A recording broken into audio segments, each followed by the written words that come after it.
नमस्कार विद्यार्थी मित्रांनो, पुन्हा एकदा तुमच्यासाठी खूप महत्त्वाचा व्हिडिओ घेऊन आलेलो आहोत.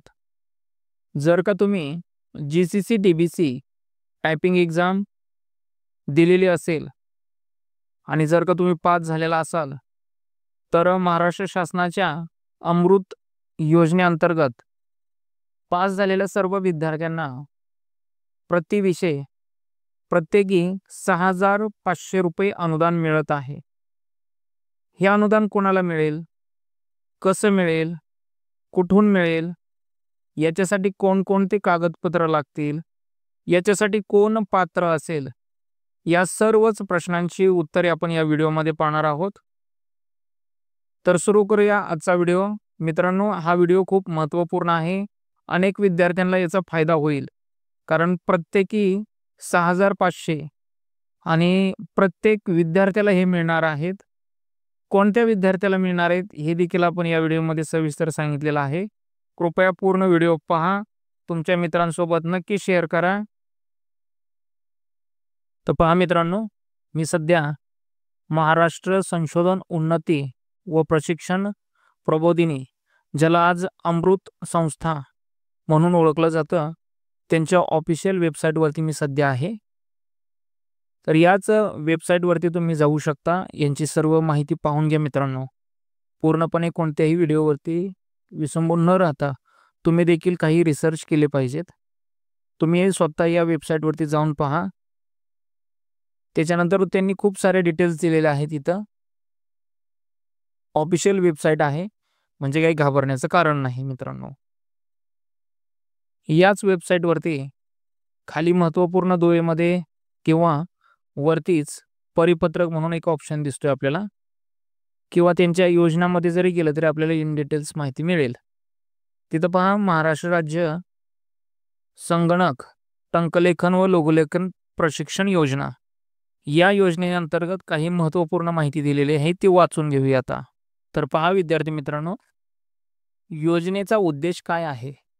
तर जे विद्यार्थी आर्थिक दुर्लक्षित गटामध्ये येतात, अशा सर्व विद्यार्थ्यांना अनुदान देणं हा त्यांचा मूळ उद्देश आहे या योजनेचा किंवा या संस्थेचा.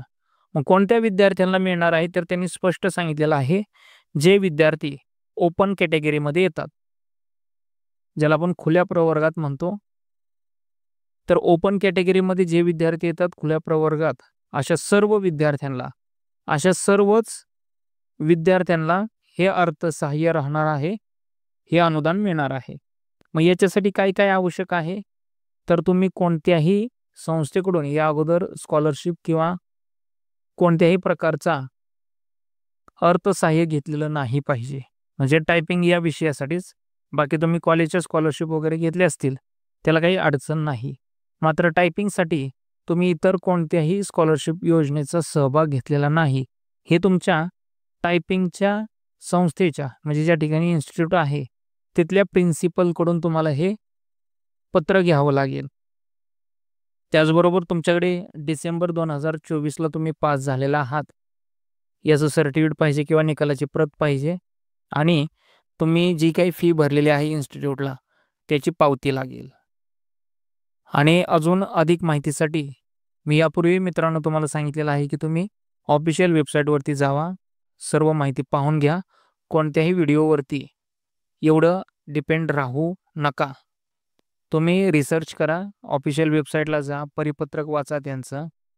आणि त्याचबरोबर महाराष्ट्र राज्य परीक्षा परिषद शासकीय संगणक टंकलेखन बेसिक कोर्स, ज्याला आपण जी-सी-सी, डी-बी-सी म्हणतो, याची परीक्षा तो पूर्ण पास झालेला पाहिजे आणि त्याची निकालाची प्रत हे पाहिजे. म्हणजे आता सर्टिफिकेट तर सर्वच विद्यार्थ्यांचे आलेले आहेत, तर ते सर्टिफिकेट तुमच्याकडे पाहिजे. परत महाराष्ट्र राज्य परीक्षा परिषदेकडून ज्या संस्थेमध्ये तुम्ही प्रवेश घेतला होता तिथली फी भरलेली पावती तुमच्याकडे पाहिजे. आणि उमेदवाराच्या वैयक्तिक आधार संलग्न, म्हणजे तुमची बँकेचे डिटेल्स पाहिजेत. बस, संपलं काम. लाभाच्या अर्ज करण्याची पद्धत, तर मी अर्ज कसा करायचा ते देखील सांगणार आहे. आणि लाभाचं स्वरूप पहा मूळ, कारण अनेक विद्यार्थ्यांना प्रश्न आहे किती पैसे येणार, कसे येणार. तर जे विद्यार्थी GCC TBC इंग्लिश, मराठी किंवा हिंदी 30 किंवा 40 शब्द प्रति मिनिट करतात, अशा सर्व विद्यार्थ्यांना 6,500 रुपये अर्थसहाय्य मिळेल. आणि जे विद्यार्थी शॉर्ट हँड करत आहेत किंवा स्टेनो करत आहेत, अशा सर्व विद्यार्थ्यांना 5,300 रुपये मिळतील. म्हणजे पहा मित्रांनो, ही काय रक्कम थोडी नाही आहे. तुमचे जेवढे पैसे गेलेले आहेत टायपिंग शिकायला तेवढे तुम्हाला रिटर्न मिळतील. त्याच्यामुळे तुम्ही याचा नक्कीच विचार करा, डॉक्युमेंट्स गोळा करा. आणि याची लास्ट डेट काय आहे तर मी सर्व सांगतोय, थोडंसं शांतपणे व्हिडिओ पहा. यानंतर त्यांनी काही विद्यार्थ्यांच्या अनेक प्रश्नांचं निरसन केलेलं आहे. तर इथं पहा काय काय प्रश्न आहेत. या योजनेसाठी शैक्षणिक निकष काय आहे, तर त्यांनी काही गरज सांगितलेली नाही, फक्त तो विद्यार्थी 10वी पास पाहिजे. बरं. त्यानंतर एकच उमेदवार एकाच वेळी टंकलेखन व लघुलेखन या दोन्ही विषयातील परीक्षा उत्तीर्ण झाल्यास त्याला दोन्ही परीक्षेचा लाभ मिळतो का? होय.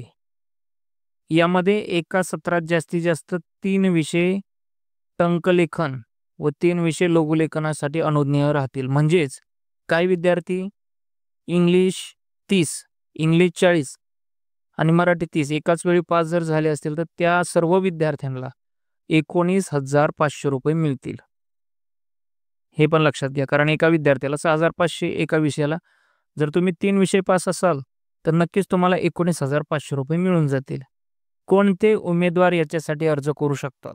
तर जे विद्यार्थी आता डिसेंबर 2024 मध्ये पास झालेले आहेत, ज्या विद्यार्थ्यांकडे त्याची प्रिंटेड रिझल्ट किंवा सर्टिफिकेट आलेला आहे, असे सर्व विद्यार्थी याच्यासाठी अर्ज करू शकतात. अर्ज करण्यासाठी अर्ज करा याच्यावरती क्लिक केल्यानंतर तुम्हाला याच संदर्भात शासनाकडून परिपत्रक देखील आलेलं आहे. परिपत्रकामध्ये GCC TBC शासकीय संगणक टंकलेखन याच्यावरती क्लिक केल्यानंतर पहा मित्रांनो, या ठिकाणी प्रसिद्धी पत्रक दिसते. तुम्ही याचा स्क्रीनशॉट देखील काढून घेऊ शकता, ज्याच्यामध्ये आपल्याला सर्व माहिती दिलेली आहे.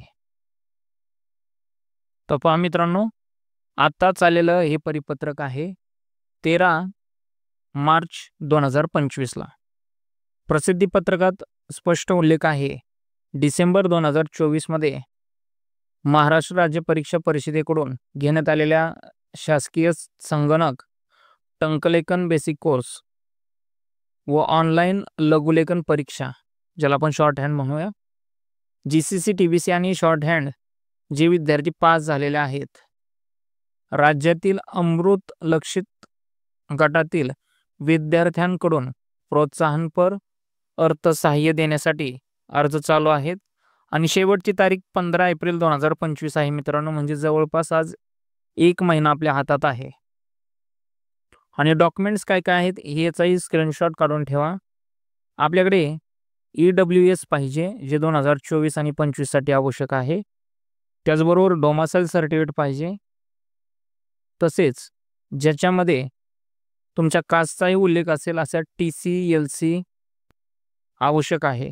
आधार कार्ड, घोषणापत्र आणि ज्याच्यामध्ये अनेक, त्याचबरोबर महाराष्ट्र राज्य परीक्षा परिषदेचे जे काही संस्था आहेत जिथे तुम्ही प्रवेश घेतला होता त्यांचं घोषणापत्र, परीक्षा फी भरलेली किंवा तुम्ही प्रवेश घेतलेल्या त्या पावतीचा फोटो, त्याचबरोबर तुमचं सर्टिफिकेट आणि पासबुक किंवा कॅन्सल चेक, हे सर्व तुम्हाला डॉक्युमेंट त्या अर्ज करताना द्यायचं आहे. त्यामुळे अगोदर या सर्व कागदपत्रांची पूर्तता करून घ्या मित्रांनो, जेणेकरून फॉर्म भरताना कोणतीही अडचण येणार नाही. एकदा हे परिपत्रक पाहून घ्या, तुम्ही ऑफिशियल वेबसाईटला जा, चेक करा, जेणेकरून कोणतीही अडचण येणार नाही. यानंतर मी पुन्हा योजनामध्ये GCC TBCच्या संदर्भात त्यांनी माहिती दिलेल्या पेजवरती येतोय. या ठिकाणी अर्ज करण्यासाठी आपल्याला सेपरेट ऑप्शन देखील दिलेला आहे. वरती जर तुम्ही चेक केलं तर योजनेची माहिती, काही क्वेश्चन्स आणि त्याचबरोबर शेजारीच आपल्याला पहा अर्ज करा हा ऑप्शन मिळतो. तर त्या अर्ज करण्यावरती जर तुम्ही क्लिक केलं तर या ठिकाणी तुम्हाला फॉर्म भरण्यासाठी सर्व इन्फॉर्मेशन मिळेल, जिथं तुम्हाला लॉग इन वगैरे करावं लागेल. जर तुमची मागणी असेल तर याच्यावरती देखील आपण एक सविस्तर व्हिडिओ घेऊन येऊया, फॉर्म कसा भरला गेला पाहिजे. तर पहा मित्रांनो, अमृत या योजनेअंतर्गत मिळणाऱ्या अनुदानाबद्दल आपण सविस्तर या व्हिडिओमध्ये चर्चा केली. या व्हिडिओबद्दल जर काही शंका असेल, अजून माहिती हवी असेल तर नक्कीच कमेंटमधून कळवा. ऑनलाईन फॉर्म कसा भरायचा याच्याही संदर्भात काही अडचणी असतील तर नक्कीच सांगा. त्याच्यावर देखील आपण एक सविस्तर व्हिडिओ बनवून घेऊन येऊया, ज्याच्यामध्ये मी डायरेक्ट फॉर्म भरून दाखवेन. तसा तुम्ही फॉर्म भरून घ्या, काहीही अडचण येणार नाही. जरी काही शंका असेल तर नक्कीच कमेंट बॉक्समध्ये सांगा. हा व्हिडिओ नक्की तुमच्या मित्रांसोबत शेअर करा. चॅनलवरती पहिल्यांदाच आला असाल तर नक्की चॅनलला सबस्क्राईब करा, कारण टायपिंगच्या संदर्भात अशाच महत्त्वपूर्ण माहितीसाठी अनेक व्हिडिओ आम्ही बनवत असतो. चॅनलवरती आल्याबद्दल खूप खूप धन्यवाद. आणि नक्कीच व्हिडिओ शेअर करा, आवडला तर एक लाईक करा, सबस्क्राईब करा, कमेंट करा. थँक्यू.